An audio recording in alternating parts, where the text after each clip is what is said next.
because the approach is really different. Hey, Motoki here. I want to dive into the true meaning of Ikigai and into some data today. What I mean with true meaning of Ikigai, here's a video if you haven't heard that the actual Ikigai so-called Venn diagram is not about the true Ikigai, not about the true Japanese meaning of Ikigai. I'm a son of a beloved Japanese mother. I have written on Ikigai. My book is published in the German-speaking region on Ikigai and the secret of the so-called little things at Penguin Random House. And we have an English website where we offer reflections, tests, and also articles on Ikigai. And I want to share with you one thing that people really appreciate, which is kind of an Ikigai test, you could say. And it's not a real test, but it's more a reflection. That's why we wrote here reflection, because if you think of Ikigai, it's not so much about what to do next and how good am I at this. So it's not about productivity, not about taking the next, step. Therefore, a Venn diagram might sometimes be the right solution to answer these kind of questions.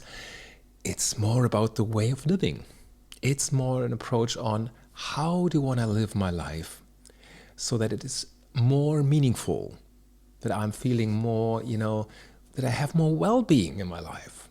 So all these questions aren't linked directly to money. They are not always directly linked to what the world needs, because sometimes I just get to enjoy things that nobody needs, but they serve me. For example, it's swimming. Since years, I love surfing, I love swimming in the oceans. Now I'm more based in Germany, so I really go swimming on an everyday basis in an indoor pool. But I enjoy it. It doesn't make sense to anyone. It doesn't get me paid. I'm not a professional, of course not. But it's so fulfilling for me to really dive into that water every day, to have my kind of mindfulness in action, to have my silence underwater, to just enjoy this. Besides, I'm a father, I'm an entrepreneur, I run a business and all these kinds of things. But sometimes these little things in life could be for you a moment in nature, could be with you talking to a friend on the phone or going to a cafe or to a bookstore and just being there. And for all these things, we have developed elements that speak to the true Japanese meaning of Ikigai. For example, Ikigai moments, whenever you feel like life is worth living. And this can be even under hardship, challenges. But this can easily be when you have a moment of resonance in nature or whatever I just talked about, But there are also Ikigai kind of places. The Japanese word ibasho leads us there. So places can be literally a place, a destination, but it can also be a moment and a place where you are together with friends and you just remember, being with my band, my music band, and being together on tour, in the car or on the bus. It's not literally a physical space, though the car can be a vehicle and a space, but it's like a place where I remember I had such a great time. So all these things can lead to the true meaning of Ikigai. That's why we developed this reflection test, and it's free. Basically, you can just do it here and it will guide you through some questions.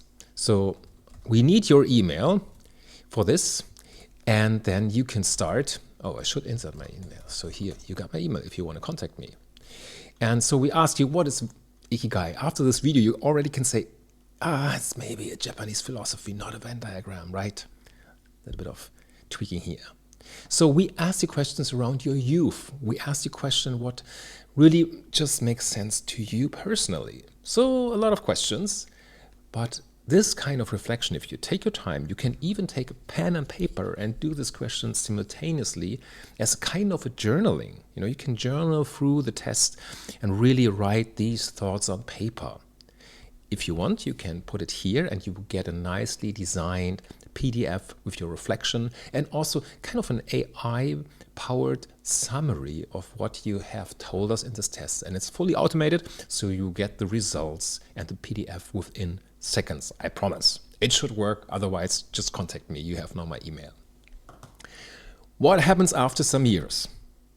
After some years, we have gained a lot of data, to be honest. And we don't do anything about this data. You know, we are not a center for science. Maybe we will become one day. But we gathered over 7,500 entries throughout the last years. And we have this test in Spanish form, in English language here, and mostly, it's mostly used in the German region today. So we have a lot of data coming from the German region as well. But this gets me really excited. So we have international data. I see sometimes the data is coming in, late at night in the European Central region. So it does mean that maybe somewhere, I don't know, in South America, someone is, doing this reflection test in Spanish language. Or sometimes we even see, data points coming from Israel, from Japan even, It's really so interesting for me. And that's why I just published a little bit of a blog and talked a little bit, what do we find?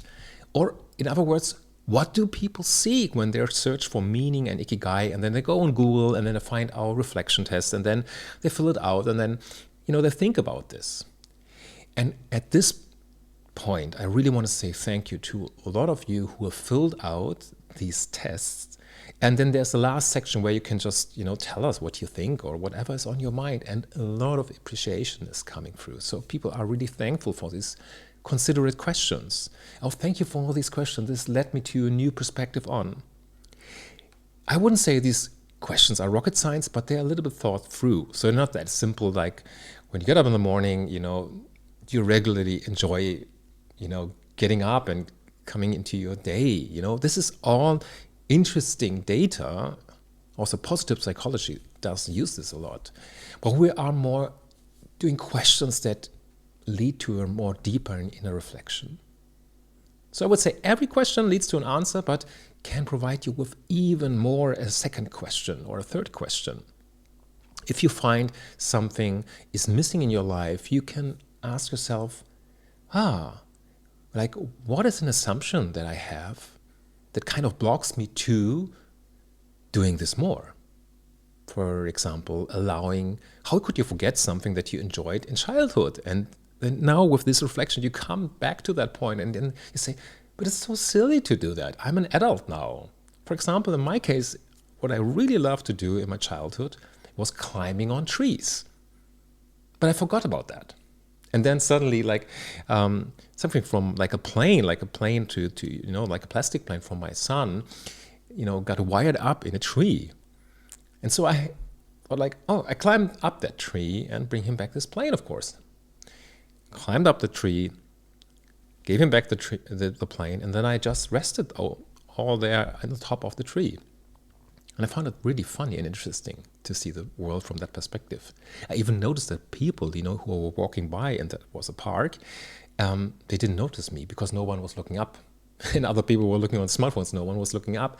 But I had my fun, and I was reminding myself that when I was a kid, I really loved climbing up trees and seeing the world from that perspective. So there's even a deeper meaning for me to climb up the trees. It's not about the trees. I don't want to harm trees. But it's like getting into another perspective. And also, doing something that is not kind of a regular process. I'm not following A, B, and C. Climbing up a tree is really an organic thing. You can climb up the tree from so various approaches, I guess, right? And you have to find a little bit your way up. And hopefully the tree, will greet you and carry you and, nothing will break, hopefully. But it was really fun. And now my question is, to me, what is stopping me to do these things that I enjoyed when I was a kid? And that can lead me to a deeper reflection.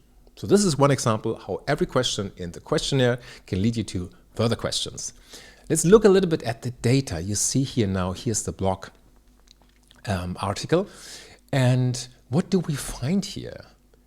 A lot of people really figure out that Ikigai is kind of philosophy for life. As you may heard, it's nothing less. Iki is life, can be birth, can be ordinary life or regular life, can be a lot of things, daily life. And gai is just worth, or it's useful, I'm sorry, not useless, it's useful in Japanese language. So we get a lot of data that, you think that it's a path to inner balance and joy. It's about flourishing, something like the positive psychology would love. It developed a little bit later, more in the Western world, but Mieko Kamiya, kind of the founder of Ikigai psychology, really had these aspects already in the 1960s when she was researching on patients that suffer from leprosy, for example. Yeah. And it's a connection about being and doing, right? It's not in the doing. The Venn diagram is about what to do next.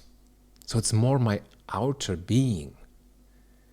But Ikigai is more about the way of being from an inner perspective. It leads more to eudaimonic, like really lasting inner peace, than to outer success or accomplishments, which can be nice as well, but doesn't last for so long. So it's more about finding that inner peace, that inner joy, based on values, rather than acquiring a lot of nice things that lead to happiness for a shorter or more, let's say, a little bit longer time. A lot of childhood memories are actually memories of like these kind of carefree moments. When I was climbing trees, I had this freedom when I was on my bike. Like my bike, my first bike was so important for me. It meant the world to me because now the world was accessible, right? It meant so much. You see here, playing in the sandbox. Wow, this was amazing. This was before, this was way before we had Minecraft or something like that, right? And deep connections, of course. Whether it was your parents, a sister, a brother, an uncle. And of course, there was this kind of adventure. Maybe we lost this when we got older, right? Dancing, painting, Ask a kid, can you paint a picture? The kid will say, yes. What do you want me to paint? Ask an adult, can you paint a picture? And we will say, I can't paint, right? Or ask about singing, And we even lose this now, like I think at the age of 9 or 10, If you really ask young kids, can you make a dance? Yeah, can you do a song? Yeah, they will say, yes, I know a song from kindergarten or something. And we know this. There's this famous innovation test, right, at NASA, where they asked like really, really young kids, in terms of their inventory about innovation, and they just had such high numbers. I don't know, 98% or so had like a mindset and an attitude that leads to creativity and innovation. But the older they got, the kids, the more they would lose that. Maybe because of, I don't know, how school educates us. It's a long story, right? But also, and that is I think the great thing about Ikigai, the really important thing about Ikigai. Ikigai is not only about winning a lottery and having these amazing moments when you can afford a Ferrari. It's not about that.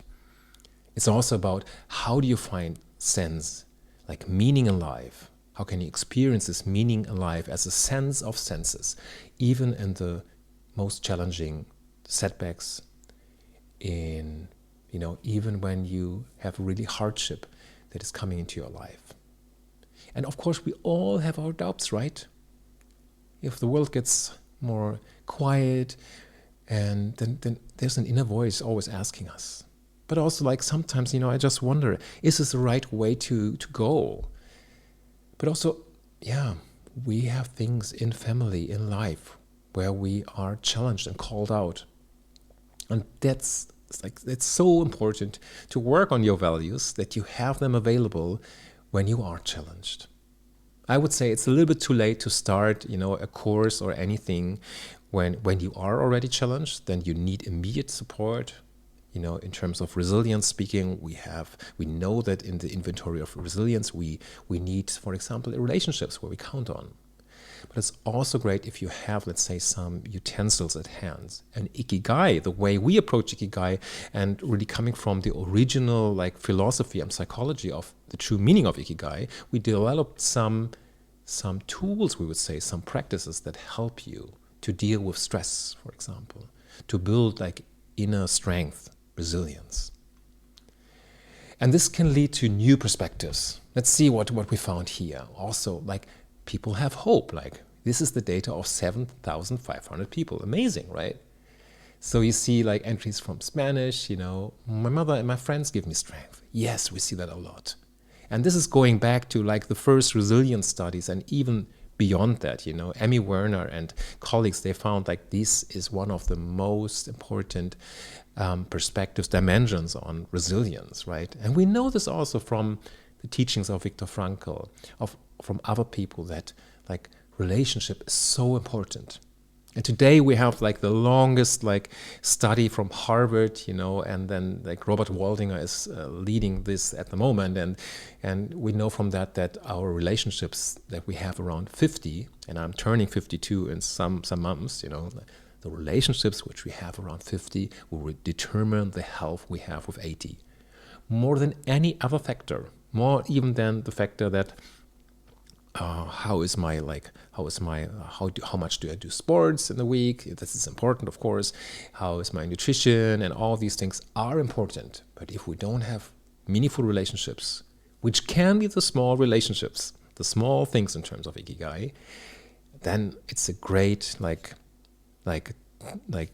inventory for the health we're gonna expect 30 years later even, right? It's really important to have this. But also small daily rituals. We live in this kind of post-secular world, so people are not so much attending let's say, religious institutions, church services. Of course, a lot of people do this, but in Germany, I have to say, it's really unusual to have a silent minute in the morning, a religious or, a spiritual practice in the morning, like praying or, and I think people now acquire more secular practices, even coming from like a secular stream of mindfulness. But it's clearly like a factor that will lead to well-being and to really, I would say, a meaningful life. Because what we do on a daily basis will lead probably to new values, because we're giving that value, because we're giving that time and space in our calendar, basically, but also to new rituals and culture. What we do regularly becomes a habit, we know, and when habits are done for months and years, it becomes kind of our culture. And culture is the way we do things, right? And culture is also the way we see the world. So it's like really, if that is aligned to your values, that is really a rich resource for your inner strength, for your inner peace. And then believing in yourself, like really like noticing what you are doing and really seeing yourself effective in all that. And what do people wish for the future? Well, there's growth and change, like a lot. This is also a dimension of Ikigai, according to Miyako Kamiya. And you can read more about this in our ebook. And then there's balance and peace as a wish, and meaningful contributions. And I think this is a great data point, because all this talk about meaning in life and purpose only makes sense if we bring this into an outer perspective. If we do all the purpose searching only for us, it will lead us nowhere. Like Viktor Frankl talked about this. Like meaning really means engagement beyond your own horizon, I would say. Doing something that you won't do only for yourself. You won't do to accomplish any goals or objectives. You just do them. And I think these days we have a lot of research on compassion.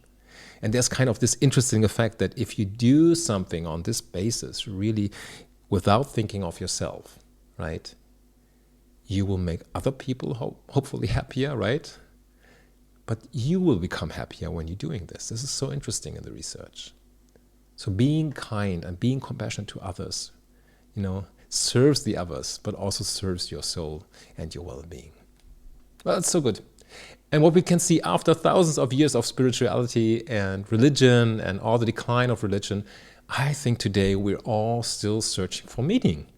That's why, for example, in Germany, the book from Ken Moggy, Ikigai, is a bestseller since, 230 weeks or so. It's on the top 1 list on, books that we have in Germany. And we have a lot of other books. We have 12 rules of life. So we're like still looking for something. We have all this video on YouTube about a morning routine, right? And we could just go back to the monks like 1,000 years ago, right? There were so many monks developing great practices. The Jesuits and all these like traditions have developed such a great, foundation for daily practices. The Stoics, of course.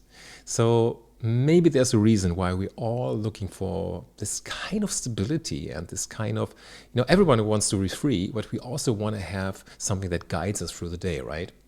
It's interesting. Like life is such an interesting training ground, right?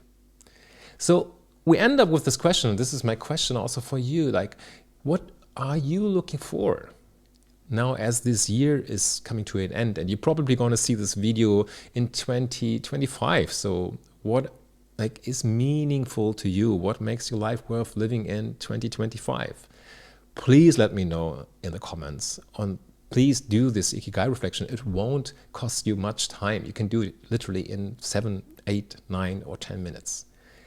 I promise you, the more time you invest, even for yourself, you don't even have to fill out the whole thing and send it to us. That's not the point. You can even take a pen right now and do the reflection on your own. I promise you, it will be nourishing to whatever you are figuring out in life. I think the great thing in life is that we are all in this, I call it training ground. But for me, it's also life is asking us to respond. And in this response, I would say, quoting Stephen Covey, quoting Viktor Frankl, lies our freedom, lies our growth, but also there's our responsibility, I think Viktor Frankl would add. This is our responsibility. So, speaking of what makes your life worth living is not only a question on having 1% more well-being in your life. It's really an existential and essential question for you and for all the people you are around with and for all the people that you are serving, and ultimately for yourself. So this is about Ikigai. These are the data points. And whenever you have a question, I'm looking at the comments. You can send me an email. I'm happy to answer all the questions. Wishing you well, wishing you a great finale at 2024. See you in 2025. And may you find what makes your life worth living for 2025 and beyond. Wishing you well. Motoki here.